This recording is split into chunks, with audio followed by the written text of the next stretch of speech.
merci à Monsieur Le Floch, voilà, d'avoir accepté d'intervenir. Je vais laisser après la parole et notamment à Barthélémy, je crois, et Florence, hein, qui ont préparé cette soirée.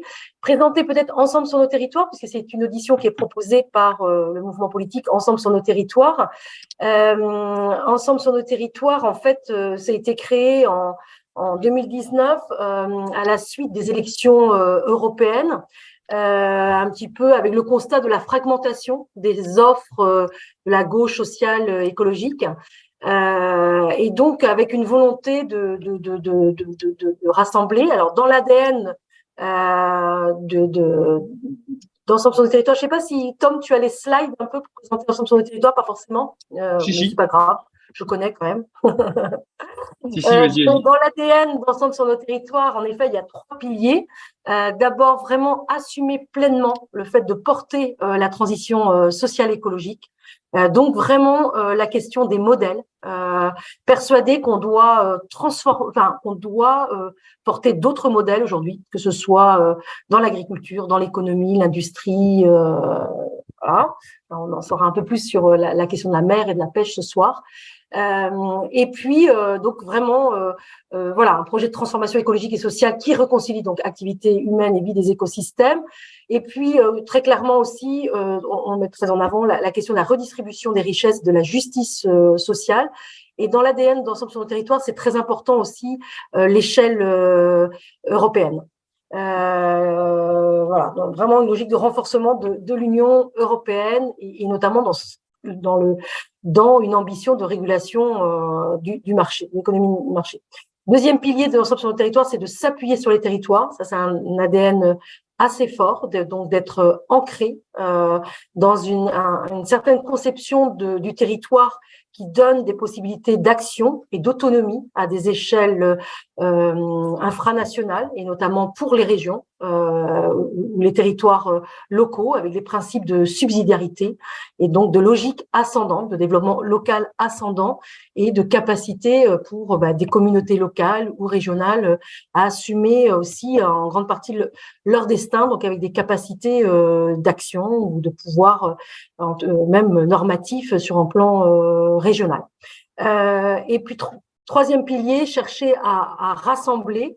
Ça c'est assez important et donc pour ce soir aussi, hein, c'est vrai que voilà, une soirée comme ce soir ou dans d'autres journées qu'a pu organiser Ensemble sur nos territoires, ça va vraiment des gens encartés, hein, des gens qui peuvent être au Parti socialiste, à Europe Écologie Les Verts, à l'UDB qui est aussi notre partenaire politique qu'on retrouve au conseil régional, puisqu'on est deux élus représentant Ensemble sur nos territoires au conseil régional, donc Azilis Gouez qui est là, qui est connecté, et moi-même, et avec comme premier partenaire politique l'UDB, l'Union démocratique bretonne, et d'ailleurs Lydie Massard, je la salue, qui est porte-parole, une des porte-parole de l'UDB et qui est connectée aussi ce soir.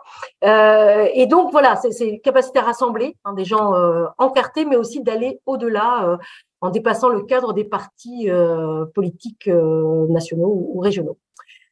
Donc voilà, et donc Ensemble sur le territoire 2019-2020 avait organisé un certain nombre de journées qui a rassemblé plusieurs centaines de personnes avec une réflexion de fond pour se réfléchir sur voilà, qu'est-ce qui devait guider aujourd'hui le développement du territoire, le développement de la Bretagne, donc de manière assez importante. Et là, on a relancé depuis cet automne un processus comme ça de collectif de réflexion sur différentes thématiques, avec aussi toujours l'angle d'être dans la réflexion de fond, donc d'être dans le fait de penser le monde, nos territoires, mais aussi dans la proposition concrète en termes de politique publique. Ça c'est aussi quelque chose qui nous importe pour que ça puisse nourrir les échelons locaux, départementaux, régionaux, nationaux et aussi européens. Et donc, on a plusieurs groupes de travail, plusieurs thématiques. On s'est recentré plus particulièrement sur une thématique, et je ne vais pas être trop longue, assumer nos responsabilités planétaires, où on a pris l'angle de la transformation du modèle agricole breton, avec pas mal d'auditions qui ont eu lieu. Vincent Dubreuil, voilà. Et tout ça, vous pouvez retrouver ça en replay sur notre site. Hein. Vincent Dubreuil, qui est le président du Haut Conseil breton pour le climat, géographe, Véronique Lucas, chercheuse à l'INRAE. On auditionne très vite, vraiment bientôt, et on vous invite à nous suivre au mois de juin, le 15 juin, j'ai plus trop la date en tête.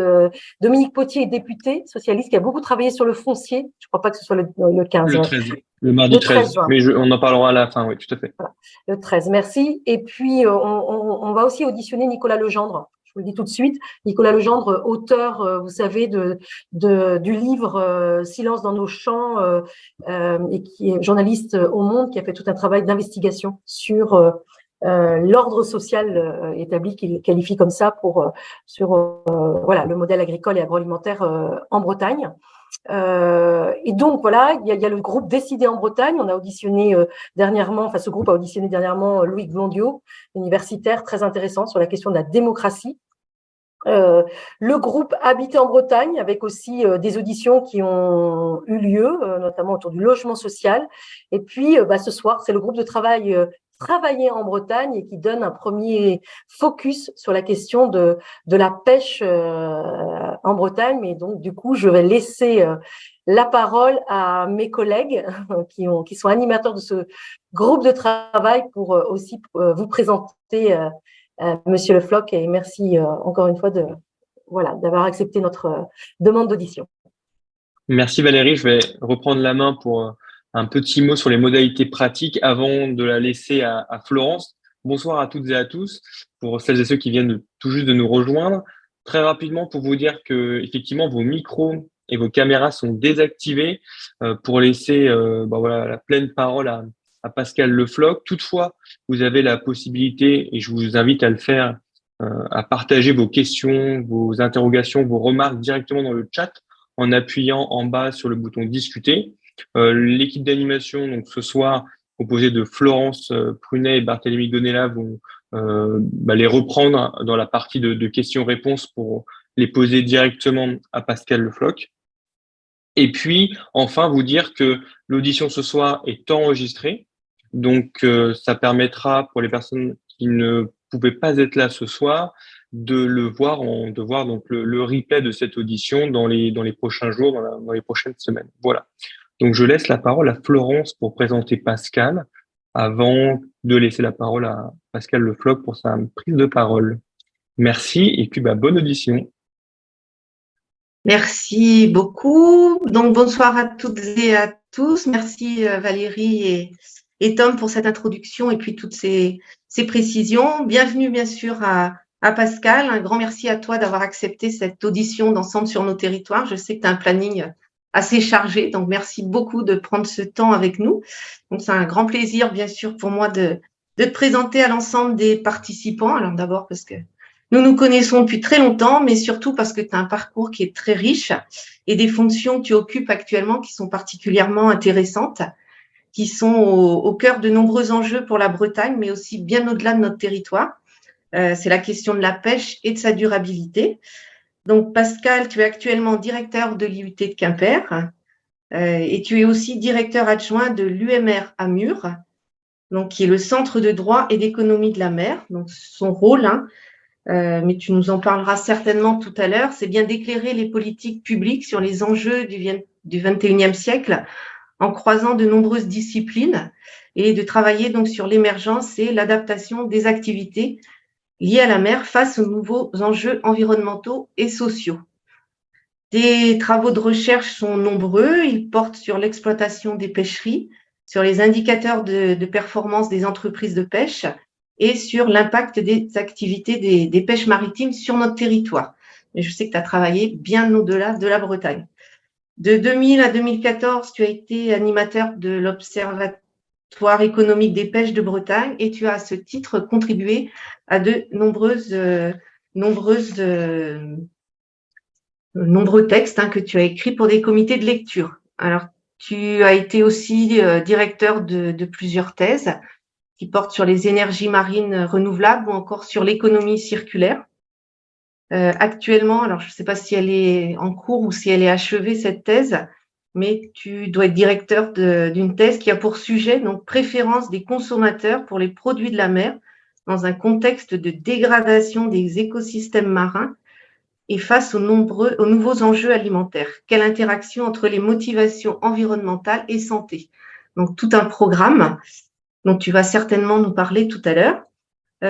Pour terminer, donc tu as fait beaucoup d'enseignements, notamment sur l'économie de l'environnement, l'économie internationale, l'économie des ressources marines vivantes et l'économie maritime. Donc j'ai sélectionné dans cette présentation quelques aspects parce qu'il y en a bien d'autres dans ton parcours. Donc je vais te laisser la parole pour aborder tous ces enjeux sur la durabilité de la pêche, sur les adaptations nécessaires et tout simplement sur l'avenir de notre pêche. Voilà, c'est à toi. Merci Florence, c'est un plaisir d'être avec vous ce soir puisque la médiation scientifique fait désormais partie de l'obligation des chercheurs et ça me semble et ça nous semble avec mes collègues naturel d'avoir un retour vers les citoyens parfois éloignés des travaux scientifiques. Donc je vais partager la présentation, les diapositives. Donc une quinzaine de minutes, comme ce qui est indiqué. Je commencerai par une anecdote avant de venir sur le titre. En 2000, avec des collègues de Brest et de Rennes, de l'Ifremer, nous avions été sollicités par la direction des pêches, par le ministère de la pêche et de l'agriculture, pour mener une étude sur les aides publiques à la pêche. On a fait un travail important, notamment avec la région Bretagne en particulier. L'étude commandée par la direction des pêches restée dans un tiroir n'a été jamais rendue publique. 15 ans plus tard, je rencontre le haut fonctionnaire, un polytechnicien qui était le conseiller scientifique, et je le vois à Brest et il me dit, enfin je lui rappelle cette étude et il me dit, il lève les yeux au ciel et il se pose la question, pourquoi a-t-on confié une telle étude à des universitaires? C'était absolument révélateur de parfois la distance qu'il y a entre la recherche et puis en l'occurrence, c'était pas un élu, mais le pouvoir politique. Voilà, on y reviendra, je pense, après la présentation. Alors le titre, quel futur pour les territoires liés aux pêches maritimes? On verra en conclusion que le titre mérite d'être inversé. Quel futur pour les territoires liés aux pêches maritimes? Bon, la Bretagne, historiquement, est dépendante de l'exploitation des ressources halieutiques, c'est-à-dire des ressources marines vivantes, les poissons, les crustacés, mais aussi les algues. Voilà une première diapositive. La surexploitation, c'est en fait un phénomène classique qu'étudient les archéologues. À l'Antiquité romaine, on trouve des traces de la surexploitation des pêcheries sur le littoral. C'est pas un phénomène nouveau, mais on va dire que depuis les années 1970 et 1992 est un point de rupture à l'échelle mondiale dans l'exploitation des ressources marines. Je vais y revenir. Donc voilà, la surexploitation, voilà pourquoi les biologistes, les économistes, mais l'ensemble des sciences s'intéressent aux pêcheurs, puisque c'est une ressource commune. Une ressource commune, donc qui appartient à tout citoyen, à tout usager, et qui n'a pas à être a priori privatisée. Mais c'est une possibilité de privatiser l'accès aux ressources. Voilà, donc la surexploitation, c'est un mot-clé lorsqu'on s'intéresse à cette ressource marine vivante. Quelques éléments statistiques, je ne vais pas non plus vous noyer avec ces éléments statistiques, mais c'est important ici de revenir à l'échelle mondiale. La FAO, donc la Food Agriculture and Organization, donc qui dépend de l'ONU, a pour objectif de mesurer la production des ressources marines, de l'agriculture aussi. Et on voit ici que depuis 1990, je vous parlais de 1992 comme un point de rupture, on a atteint un plateau. Ce qui est ici en bleu clair, ce sont l'extraction des poissons, des coquillages, et ce qui est au-dessus, c'est l'aquaculture. Donc la pêche a longtemps été l'essentiel de l'activité pour extraire les ressources marines. Et l'aquaculture est relativement récente en termes de développement. Et donc, depuis 1990, la production mondiale stagne à 80 millions de tonnes parce qu'il y a la surexploitation, parce que si effectivement on n'assure pas la reproduction des ressources, on ne peut pas augmenter ce qui est extrait. Voilà. Et donc depuis 1990, on reste à 80 millions de tonnes et il est évident que ça ne pourra plus augmenter compte tenu aussi de la démographie à l'échelle mondiale et d'une forte pression sur les stocks de poissons, de coquillages et d'algues. Voilà, ça c'est un autre chiffre peut-être à retenir dans les chiffres clés, 80 millions de tonnes. Donc quand on parle de croissance bleue, la croissance bleue c'est une forme de verdissement pour la mer, mais ça n'est que de la croissance économique. Et de fait, il n'est plus possible d'augmenter la production liée à la pêche à l'échelle mondiale. 83, donc là je m'approche, on va s'approcher des territoires à l'échelle breton, mais passons de l'espace monde à l'espace européen. L'Europe de la pêche, c'est un enfant de l'agriculture. L'agriculture, c'est 1962, la politique agricole commune, et il faut attendre 1983 pour que l'ensemble des pays membres, à l'époque c'était la CE, la Communauté économique européenne, décide de confier à l'échelle européenne la gestion des pêches. Donc, de fait, la gestion des pêches est un domaine exclusif de Bruxelles, de l'Union européenne. Et les États membres ne sont que des ordonnateurs de deuxième ordre. Donc, on décide de tout mettre en commun avec des cartographies qui montrent ce qu'on appelle des pêcheries, une forme de spatialisation de l'espace européen. Et tout a été décidé avant la création de cette Europe des pêches en 1983, lors d'une convention, la convention de La Haye aux Pays-Bas, en 1976. On a considéré que l'équivalent monétaire, c'est la morue. Donc la morue sert de monnaie d'échange, la morue qui est exploitée depuis le XVIe siècle, notamment Terre-Neuve, Islande.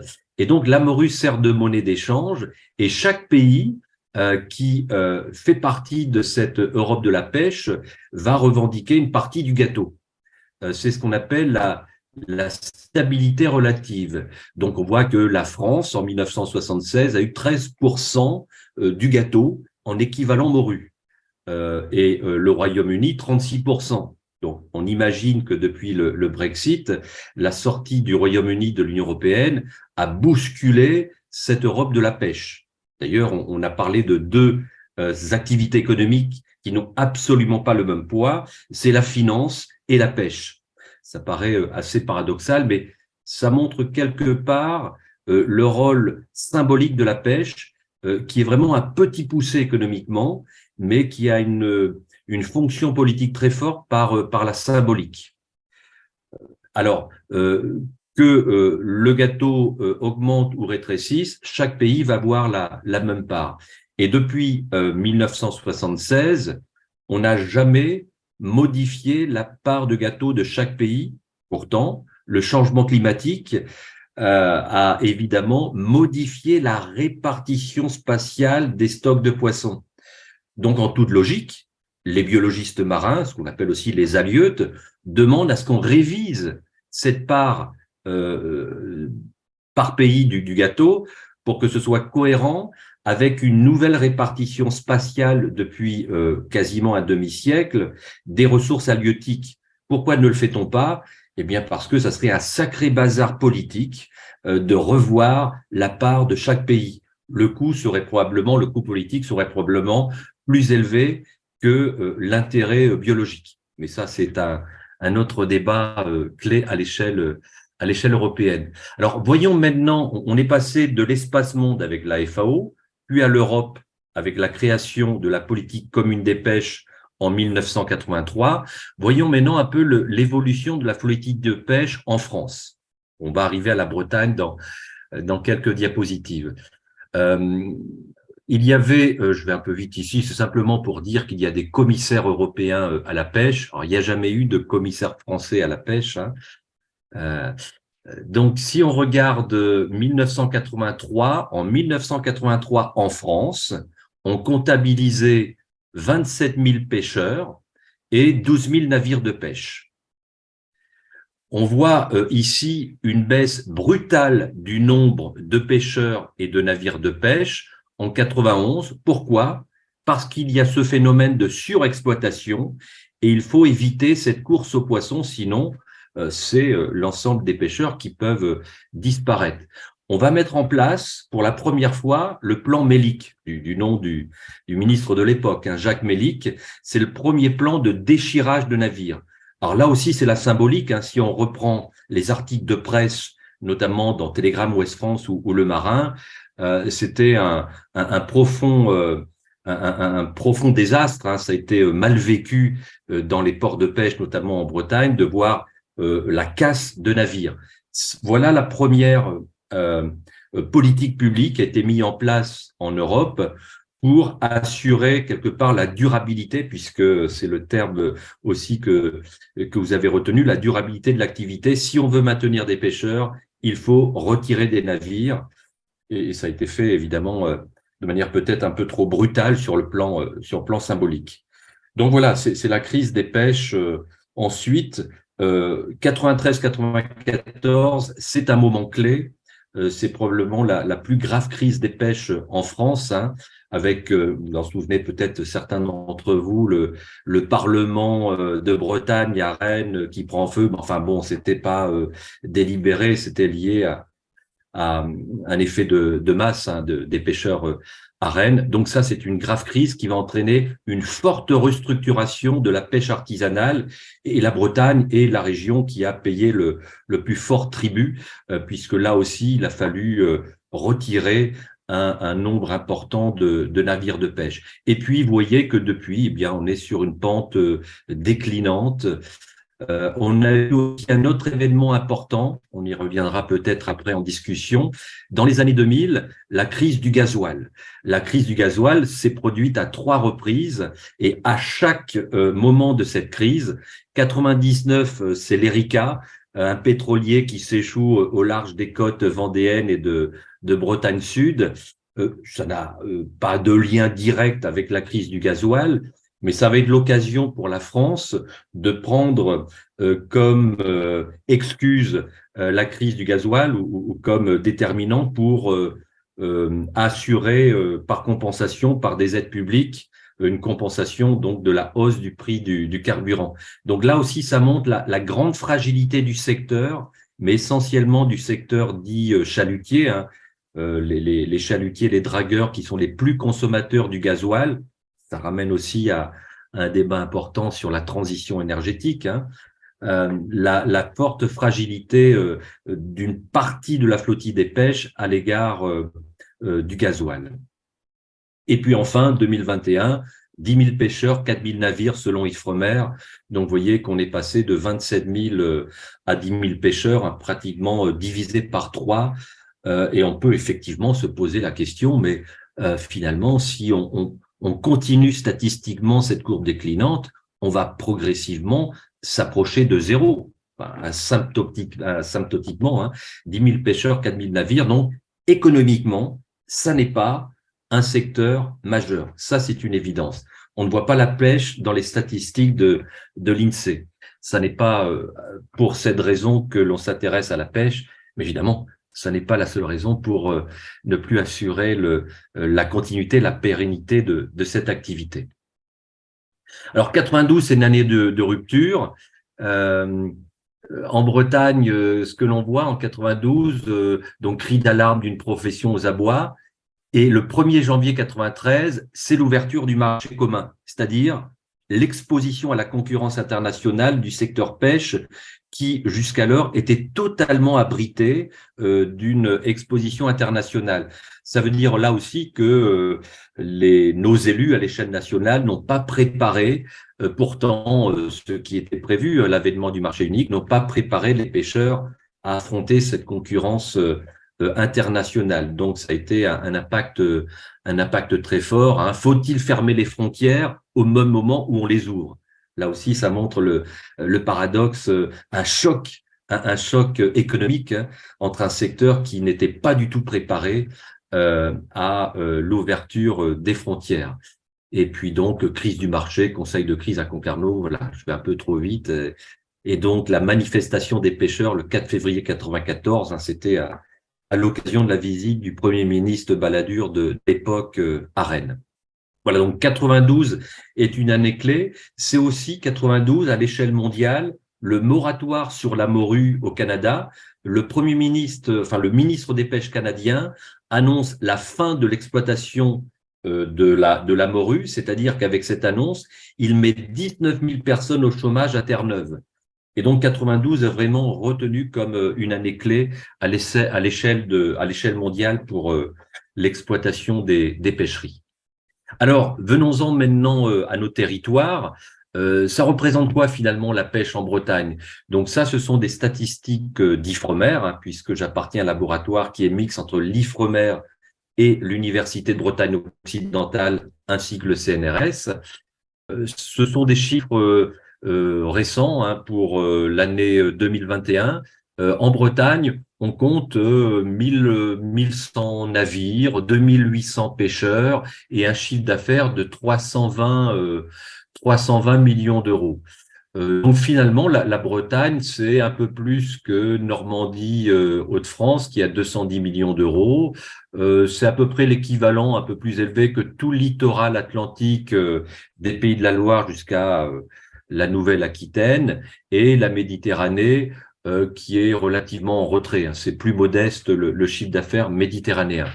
Donc la Bretagne à elle seule représente quand même une part importante de la pêche en France. Regardons maintenant quelques éléments sur les poissons qui sont exploités. Ce qui caractérise la pêche de l'agriculture, dans l'agriculture, on a 5-6 filières. Dans la pêche, on a à peu près 400 espèces commerciales.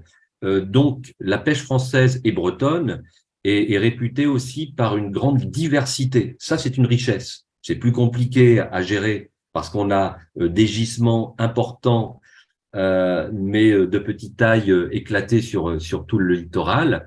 La baudroie, la langoustine, coquille Saint-Jacques, merlu, sole. Donc, on voit que on a ici, avec ces simples cinq espèces, ça représente 40% de la totalité des espèces débarquées en Bretagne. Et puis, dans les autres régions, on a d'autres espèces exploitées. Voilà, donc une grande diversité des espèces. C'est une richesse à maintenir. Enfin, c'est une question d'ailleurs qu'on peut poser aux élus. Est-ce qu'on veut maintenir sur les territoires, notamment de la Bretagne, une diversité des espèces ou alors de favoriser une monoactivité sur une ou deux espèces? C'est une question à laquelle plusieurs acteurs ont des réponses évidemment à apporter. Regardons ici un peu le maillage. Donc ici, les points noirs représentent en fait l'implantation d'une criée, puisqu'une criée ou une halle aux poissons, parce que ça fait pas mal d'années maintenant, depuis les années 90, qu'on ne crie plus sous les crières, ce sont des enchères électroniques. On voit aussi que, si on prend le cas de la Bretagne, on a 13 criées qui assurent aussi des écosystèmes industriels, puisqu'autour de la criée, on va avoir les marailleurs, on va avoir des conserveries, des transformateurs, des entreprises pour l'entretien et la réparation des navires. Donc, tout ceci constitue un maillage, ce qu'on appelle aussi dans le langage un peu des économistes du territoire, un système productif local, un système productif localisé. Le Guilvinec en est un exemple, avec aussi une vitrine touristique à Liotica, hein, qui fait 50 000 visiteurs par an. Donc, on peut dire que c'est un relatif succès, hein, qui d'ailleurs est à l'initiative des élus locaux. Notamment, Brest, c'est Océanopolis, c'est une autre vitrine, c'est pas forcément la pêche, mais on a ici un maillage important. Donc là aussi, la question, faut-il maintenir 13 criées en Bretagne, sachant que la production est plutôt en rétrécissement? On a quand même un grand nombre disons 8 à 9 criées sur les 20 dernières années qui ont dû fermer, hein.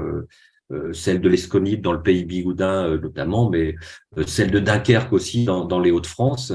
Voilà, faut-il maintenir des outils qui n'ont plus un modèle économique suffisant, ou alors de chercher dans ce cas-là une diversité pour utiliser ces outils que sont les criers. C'est pas du tout anecdotique, mais si on prend La Rochelle, Lorient et le Guilvinec, ces 3 criers disposent aussi d'équipes commerciales dont le but, c'est d'aller chercher du poisson un peu partout en Europe et d'acheminer ce poisson vers les criers. C'est-à-dire que l'importation, c'est aussi une solution territoriale qui permet de maintenir un volume suffisant sous certaines criées.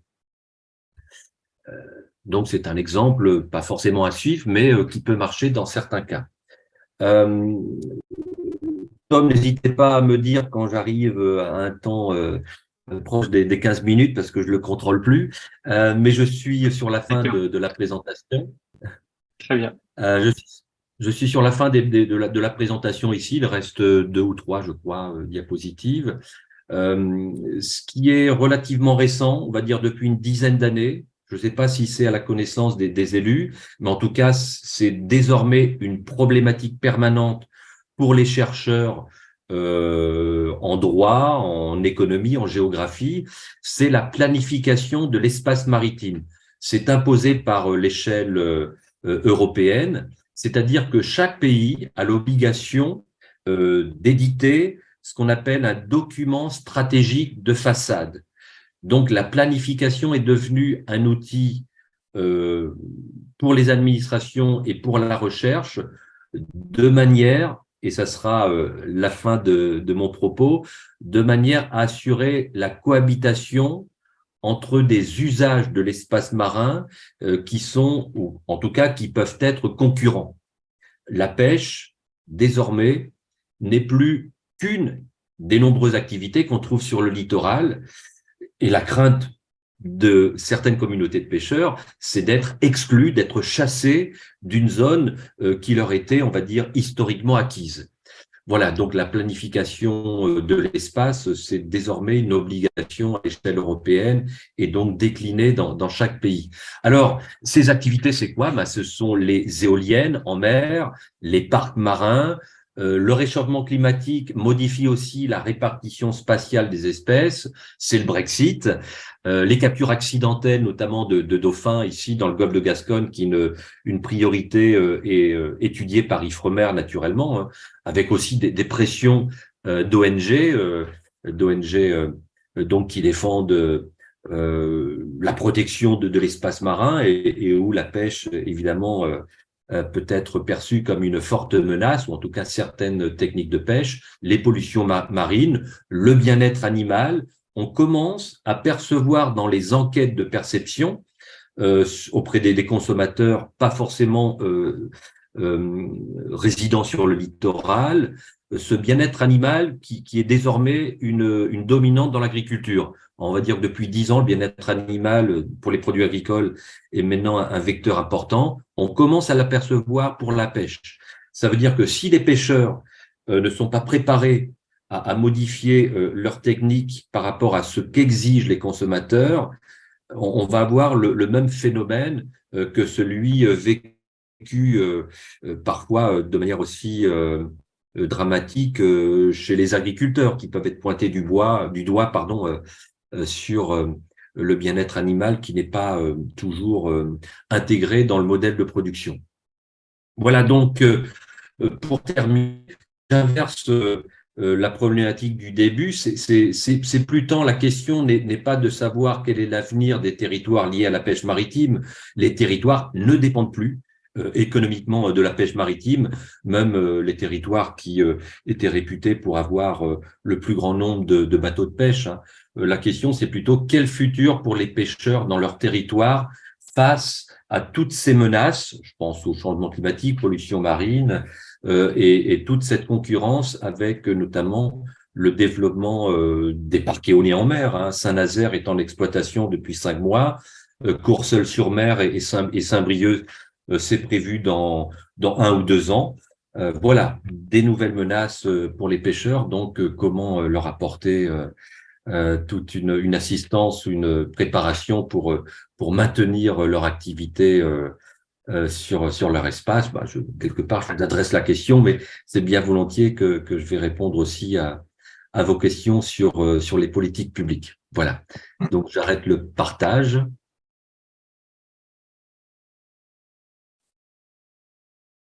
Alors, c'est moi qui vais reprendre la main. Merci beaucoup, Pascal, pour cette présentation synthétique, mais hyper intéressante. Alors, il y avait déjà des questions. Il y a quelques questions qui ont été mises sur le fil de la discussion là, et puis il y avait déjà des préparations de questions au préalable. Alors, on va commencer avant d'entamer les questions au fil de la réunion. Je vais vous poser directement plusieurs questions en même temps pour que vous puissiez y répondre au fil de l'eau. Et les premières questions seront plutôt très techniques, hein. On a commencé à travailler dessus. Elles sont très techniques, elles sont en lien avec ce qui s'est passé dernièrement, hein, où les pêcheurs ont manifesté aussi à Brest. Ils ont lancé des fusées de détresse et malheureusement, l'ex-agence des aires marines protégées, maintenant OFB, est partie en fumée. Bon, on ne sait pas encore officiellement si c'est bien à cause de ces fusées de détresse ou pas, mais c'est dû essentiellement au problème de la proposition faite par l'Europe, qui a plutôt été mal interprétée, hein, donc qui a posé des confusions. Et en fait, comme vous disiez, dans l'INSEE, on n'a pas beaucoup de chiffres, on a cherché. Et une des premières questions, c'est rapidement, que représente le chalutage de fond face au poids économique de la pêche bretonne française? Puisque là, on parle vraiment de ce qui s'est passé dernièrement. Ça entraîne aussi cette deuxième question, quel est le pourcentage de tonnage de pêche en ZE bretonne et hors ZE bretonne? Puisque vous nous avez présenté des chiffres sur le poids économique, l'apport des différents façades, hein, que ce soit la façade atlantique, partagée en deux, la Manche et ainsi de suite. Et c'est important pour nous parce que on sait bien que la ZE est gérée aujourd'hui par l'Europe, hein, et qu'on n'a plus beaucoup de pouvoir. Mais savoir aussi, par exemple, quand on parle de la baudroie ou de la morue, c'est souvent du côté de l'Islande et des choses comme ça. Ensuite, alors ça c'est à voir plus tard, hein, parce que c'est important, ce qui a initié cette révolte entre guillemets des pêcheurs, c'est l'interdiction du chalutage de fond dans les aires marines protégées, et savoir ce que ça représente en termes économiques, c'est-à-dire est-ce que les réactions qu'ont eu les marins sont à la hauteur de l'enjeu économique. Ça peut paraître anodin, mais nous, demain, si on veut intervenir là-dessus, c'est que des choses comme ça. Là, c'est rapide, c'est des questions techniques qui ne nécessitent pas forcément de grand développement. Et après, on passera sur une deuxième série de questions qui, elles, sont plus, je dirais, politiques, et on interviendra également sur celles qui ont été posées en réunion. Oui, je vais essayer de ne pas me comporter comme beaucoup d'hommes et de femmes politiques, c'est-à-dire ne pas répondre à la question posée. Donc, je vais essayer de répondre aux questions que vous posez, même si elles sont techniques. Bon, le chalutage de fond, ce qui représente à l'échelle nationale. En fait, le chalutage de fond était un peu la souris blanche des gouvernements, quelle que soit la carte politique de gouvernement, de droite ou de gauche, hein, depuis 30 ans. C'est-à-dire que le modèle qui était retenu, c'était le chalutier de 24 mètres qui servait de baromètre.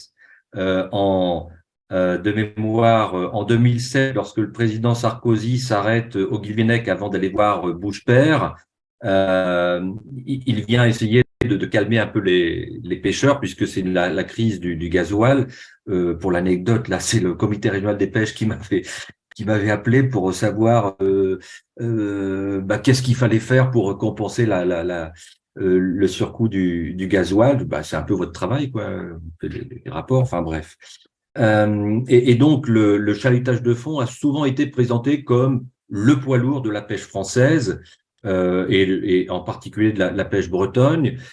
Et avec des collègues de l'IFREMER et du laboratoire Amur, en 2008, je crois, on a publié un article dans la revue d'économie régionale et urbaine en se disant, mais est-ce que effectivement la pêche bretonne est dominée par le chalut, le chalutier de 24 mètres? Et en fait, non. Enfin, c'est 50%.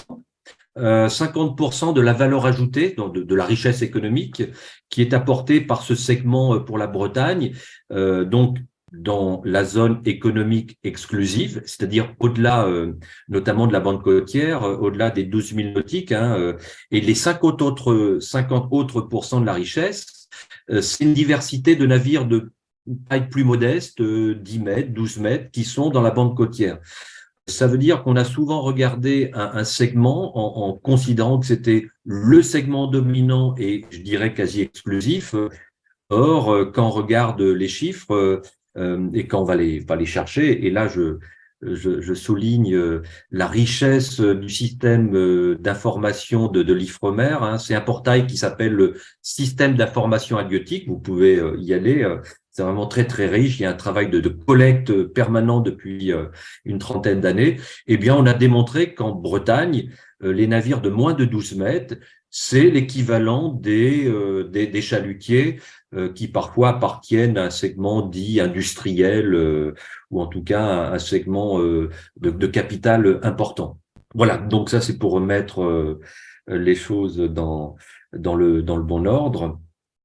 Donc sur vous parliez de la zone économique exclusive, donc les 200 000 nautiques, effectivement, tout le domaine marin, c'est l'Union européenne qui le gère, mais pour la bande côtière, les 12 000 nautiques, il y a une dérogation accordée à chaque État membre de manière à ce qu'on ait une flexibilité, une autonomie pour gérer des pêcheries côtières. C'est le cas pour la coquille Saint-Jacques en rade de Brest ou en baie de Saint-Brieuc notamment. Sur la question que vous posez, alors là, le compromis est toujours difficile. Est-ce qu'il faut autoriser ou interdire le chalutage de fond dans les parcs marins, notamment le parc naturel marin d'Iroise, qui est le premier parc marin en France. Si on regarde la carte du parc marin, hors de Brest, que pour des raisons militaires autour de l'île Longue, ça n'est pas dans le périmètre du parc marin, mais le quart nord-ouest du parc marin, par dérogation, donne l'autorisation aux chalutiers d'effectuer un trait de chalut. Alors ça pose question, parce que si je suis un défenseur du poisson et non pas du pêcheur, bah, je ne peux pas admettre que l'on crée une réserve marine, ou en tout cas un parc marin, tout en autorisant en dérogation une partie du parc à une technique comme le chalut de fond. Par contre, si effectivement on est plutôt du côté du pêcheur que du poisson, on peut demander cette dérogation. Là, on est dans la recherche du compromis entre la dimension, on va dire, environnementale, la dimension économique et la dimension sociale. Trouver le compromis, effectivement, c'est extrêmement difficile. Faut-il autoriser ou alors interdire le parc marin si on est dans une approche conservationniste ou en tout cas de forte protection? C'est un rapport de force. En l'occurrence, les pêcheurs bretons, et à l'époque c'était André Lebert qui était président du comité régional des pêches de Bretagne, ont joué la carte du parc marin en disant vaut mieux être à l'intérieur qu'à l'extérieur. Bon, c'est une stratégie effectivement qui semble pertinente. Okay, merci bien. Et là, on va passer à des questions, je dirais, alors là, peut-être certainement plus politiques, même si celle concernant le PNMI l'était quelque peu. Une première question, c'est comment maintenir en fin de compte le métier de pêcheur et développer la filière mer face aux annonces politiques européennes et nationales? Alors, c'est un vaste sujet. Corollaire, quelle action politique serait efficace pour maintenir la durabilité de cette filière, notamment en Bretagne? Voilà, c'est déjà deux questions aussi. Donc, on est là jusqu'à 3 heures du matin, c'est ça, hein? Non, ouais, c'est. Non, je vais. Il reste des questions. quelques éléments de réponse. Déjà, la notion de durabilité, du point de vue de la gestion de pêche, elle existe depuis 1950. C'est-à-dire que depuis 1950, il existe des articles, notamment ce sont des chercheurs canadiens qui ont démontré que si on veut assurer la pérennité de l'activité de pêche, il faut pêcher ce qu'on appelle au rendement maximal durable, au RMD, pour ceux qui sont dans la technique, le rendement maximal durable. C'est-à-dire qu'il faut réduire, pas forcément de manière drastique, mais réduire l'effort de pêche. C'est pas forcément réduire le nombre de navires, ça peut être réduire les sorties en mer ou en baie de Saint-Brieuc pour la coquille Saint-Jacques, la marée peut durer parfois jusqu'à 20 minutes, parfois d'ailleurs un peu dangereux. Et donc, si on réduit l'effort de pêche, la pression de pêche, et qu'on arrive au rendement maximal durable, eh bien, on peut garantir la durabilité des pêches. Les scientifiques le démontrent depuis 1954 exactement. Et donc, ce raisonnement scientifique a été intégré aux États-Unis et en Australie au début des années 2000. Il faut attendre 2014 pour que l'Union européenne intègre dans un article du règlement de la politique commune des pêches ce rendement maximal durable, c'est-à-dire la gestion rendement maximal durable. Donc déjà la question, pourquoi autant une période aussi longue entre le discours scientifique et la prise en compte par les politiques, les élus à l'échelle européenne ici, d'une chose qui était évidente, et les Américains et les Australiens pourtant avaient anticipé cette nécessité de pêcher au rendement maximal durable. Et d'ailleurs, depuis 2014, depuis que c'est effectif en Europe, on a vu l'amélioration du niveau des stocks dans un grand nombre de pêcheries. Donc ça marche. Ça marche si on s'entend entre élus et scientifiques. Ça prend du temps. Ça prend du temps parce que la négociation est extrêmement lourde à l'échelle de l'ensemble des pays pêcheurs de l'Union européenne. Peut-être un autre exemple sur la question que vous posez pour la durabilité de l'activité de pêche. Depuis la Seconde Guerre mondiale, la France a une balance commerciale déficitaire. C'est-à-dire ce que l'on mange, c'est essentiellement du poisson d'importation, du saumon notamment, qui est le poids lourd. Donc de toute façon, on ne pourra jamais retrouver une balance commerciale excédentaire. Allez, grosso modo, la pêche française, c'est 20% de la production disponible pour le consommateur. Donc, ça n'est qu'un appoint. Et donc, cet appoint, il est illusoire d'assurer l'autonomie alimentaire sur le plan des ressources halieutiques, hormis la conchyliculture, qui n'est pas de la pêche, qui est d'élevage. Donc, ça veut dire que cette pêche, elle ne peut être garantie que par la valorisation. Et l'exemple que je trouve vraiment intéressant, il n'est pas breton, il est normand. En 98 a été créé Normandie Fraîcheur Mer, une équipe de 6 à 7 qualiticiens qui ont été soutenus par les collectivités normandes, mais aussi par les pêcheurs. Et Normandie Fraîcheur Mer existe toujours depuis maintenant 25 ans. Et ils ont fait leurs preuves par une politique de labellisation du bulot, de la coquille Saint-Jacques, du homard, du poisson, par une politique d'IGP, d'identification géographique protégée. Et ça marche, ça veut dire qu'on pêche un peu moins, mais on a une meilleure valeur. En 2022, l'Ifremer de Port-en-Bessin évaluait à 80 000 tonnes la biomasse de coquille Saint-Jacques en baie de Seine. C'est un record absolu. Et il y a 200 dragueurs, ce qu'on appelle des coquillards, qui gagnent très bien leur vie. Et tant mieux. Il y a eu une même initiative en Bretagne, mais qui a échoué. C'était Bretagne Qualité Mer, BQM. Malheureusement, le succès n'a pas été pérennisé comme en Normandie. Donc, regardons ce qui marche dans les autres territoires et tirons des leçons. Pourquoi ça n'a pas fonctionné sur le territoire breton? Voilà une autre initiative intéressante qui permet la pérennité de l'activité de pêche. Alors, on approche l'heure fatidique. On va essayer de voir si on peut passer encore peut-être 2 questions. Une première, puisque là, on parlait essentiellement de la Bretagne et de la France. On va question ouverte sur l'Europe. Vous avez dit que la politique des pêches en 83 était un enfant de la politique de la PAC, de la politique agricole commune. Diriez-vous que les logiques à l'œuvre dans ces deux grandes politiques communes européennes sont les mêmes et en quoi diffèrent-elles ou se rejoignent-elles? Voilà.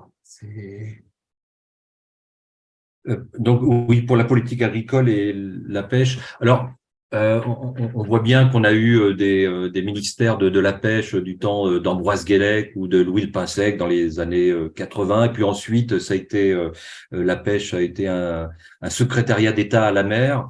On n'a jamais su où mettre la pêche. On a eu une ministre de la mer récemment. Là, c'est Monsieur Berville. C'est quand même deux logiques différentes, hein. La pêche est l'une des dernières activités qui relèvent de la cueillette, de la pêche. Donc, comme c'est de la cueillette, de toute façon, puisqu'il y avait une question aussi à un collègue Didier Gascuel d'AgroCampus Rennes, hein, sur pêche écologie, ça veut dire que les biologistes ont toujours une incertitude pour évaluer ce qui peut être exploité. C'est ce qu'on appelle la relation entre le stock et le recrutement. Or, dans l'agriculture, sauf naturellement aléas climatiques, on maîtrise quand même la production. Donc, on a deux logiques totalement différentes. Donc, le parallèle entre les deux n'a pas vraiment un grand intérêt. Enfin, il ne paraît pas pertinent. Une anecdote, le préfet Frémont, Christian Frémont du Finistère, donc là on est sur la crise de la pêche, donc 1994, avait demandé à rencontrer les représentants de la filière agricole dans le Finistère et on lui a présenté 4 ou 5 représentants de la filière porcine, laitière, etc. Il pose la même question pour la pêche. Maintenant, je veux voir les représentants de la filière pêche dans le Finistère. Et là, il y avait une 50aine de personnes qui voulaient rencontrer le préfet. Enfin, c'était le bazar. Ça montre le côté très individualiste de la pêche, mais parce que c'est par nature une activité de cueillette. Donc, la comparaison entre les deux secteurs, elle est intéressante, mais elle n'est pas pertinente, parce que les logiques de production sont très différentes, quoi. Ok, allez, il nous reste 7 minutes, peut-être encore une. Et là, c'est une question posée par Emmanuel. Concernant les espèces, serait-il pertinent dans une logique de maintien, de diversification, d'étudier des possibilités de valorisation sur des espèces invasives en lien avec une logique de régulation? Il donne comme exemple, entre autres, le poulpe, là, où on a bien vu qu'il y avait une invasion ces derniers mois et qui a impacté pas mal les pêcheurs. Et dans ce cas-là, comment accompagner ou comment porter cela? Ouais, le poulpe est un cas intéressant. Elle n'était pas du tout pas une espèce suivie par par Ifremer, hein. Donc on a vu cette explosion du stock de poulpe au sud de Bretagne en 2021. C'est d'ailleurs un ancien directeur de la criée de l'Octudie qui m'avait alerté là-dessus. Ça pouvait être considéré comme un désastre écologique à court terme puisque ça venait coloniser les écosystèmes de la coquille Saint-Jacques ou du homard. En revanche, une opportunité économique formidable pour les pêcheurs, c'est-à-dire qu'en quelques semaines, on a vu une résilience, c'est-à-dire une capacité d'adaptation d'un grand nombre de pêcheurs de 12 mètres à se mettre à pêcher du poulpe et à le vendre très facilement vers l'Allemagne, l'Italie, l'Espagne, et avec un retour économique bien plus élevé que leur pêcherie traditionnelle. Là aussi, voilà un autre exemple de paradoxe ou antinomique entre l'écologie et l'économie. C'est l'une des situations où il est très difficile effectivement de prendre part et on ne peut pas reprocher aux pêcheurs d'avoir saisi cette opportunité de court terme. C'est peut-être un peu la question sur laquelle il faut travailler pour la pérennité de la pêche. On est sur du court-termisme, mais la durabilité évidemment ne peut pas se satisfaire à du court terme. Merci. Bon, je pense qu'on arrive à l'heure. C'est Valérie qui reprend la main. Valérie? Non? Tom? Oui, alors il y avait ton micro de désactiver. En tout cas, merci beaucoup Pascal. C'était vraiment hyper intéressant, passionnant. Et puis, bien sûr, il y a encore des tonnes de questions.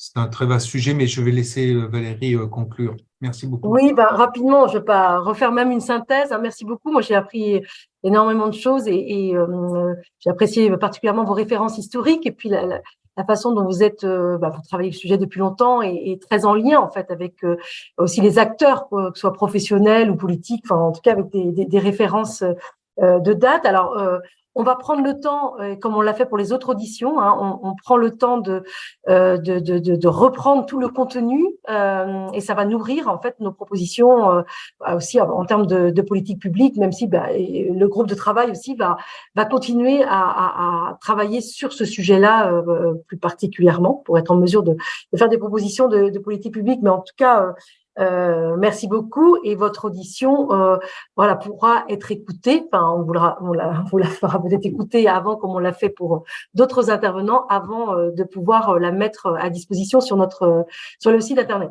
Alors rapidement, pour terminer, dire à l'ensemble des participants que de vous inviter à continuer à participer à ce que on travaille au sein d'Ensemble sur nos territoires. Donc vous pouvez vous rendre sur le site, vous pouvez signer notre appel pour réfléchir, être dans ce processus collectif et réfléchir à un nouveau projet breton social et écologique. Et je l'ai dit déjà dans mon introduction, mais vous inviter aux prochaines auditions. La prochaine, donc c'est Dominique Potier, je le disais, député socialiste de Meurthe-et-Moselle, qui a beaucoup travaillé sur la question du foncier et on sait que c'est un enjeu majeur pour justement la transformation du modèle agricole, parce que derrière, c'est comment favoriser l'accès au foncier pour avoir des installations nombreuses en agroécologie et lutter contre l'accaparement